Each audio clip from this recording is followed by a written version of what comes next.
प्रत्येक माणूस म्हणजे एक एक पुस्तक असतो. काही काही माणसं तर ग्रंथ असतात. म्हणजे जी असामान्य माणसं असतात, ती म्हणजे एकेका ग्रंथाप्रमाणे असतात. पुस्तकी ज्ञान हे असं फुलपटासारखं असतं. ते आपल्याला फक्त ज्ञान म्हणून, माहिती म्हणून ते मिळतं. खरं ज्ञान येतं तर त्या अनुभवातून. अशा वेगवेगळ्या लोकांचे वेगवेगळे अनुभव, त्यांच्या अनुभवातून तावून सुलाखून निघालेलं आणि जे समोर आलेलं ज्ञानाचं जे सोनं आहे, ते आपल्यासमोर घेऊन येण्यासाठीच मी सुरू केलं आहे पॉडकास्ट. मी त्याला असं म्हणतो की मनुष्य केंद्रित पॉडकास्ट. म्हणजे कुठल्याही इतर विषयाला न वाहिलेलं, मनुष्य केंद्रस्थानी ठेवून केलेलं पॉडकास्ट. मग त्याच्यामध्ये सगळे विषय येतील, वेगवेगळ्या प्रकारची माणसं येतील.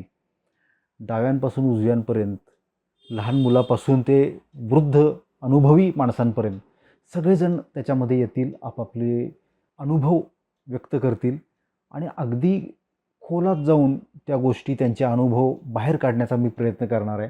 त्यांची फिलॉसॉफी, त्यांचं एवढ्या अनुभवानंतर तयार झालेलं एखाद्या विषयाबद्दलचं मत, त्यांच्याशी आपण सहमत असू किंवा नसू, आपण त्या सगळ्यांचा आदर करणार आहोत.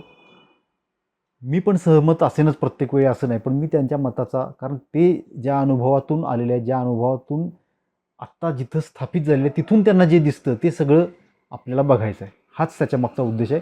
आपण आपली मतं बदलावीत असं अजिबात नाही, पण आपण आदरपूर्वक सगळ्यांची मतं जाणून घ्यावीत, यासाठी हा पॉडकास्ट मी सुरू करतो आहे.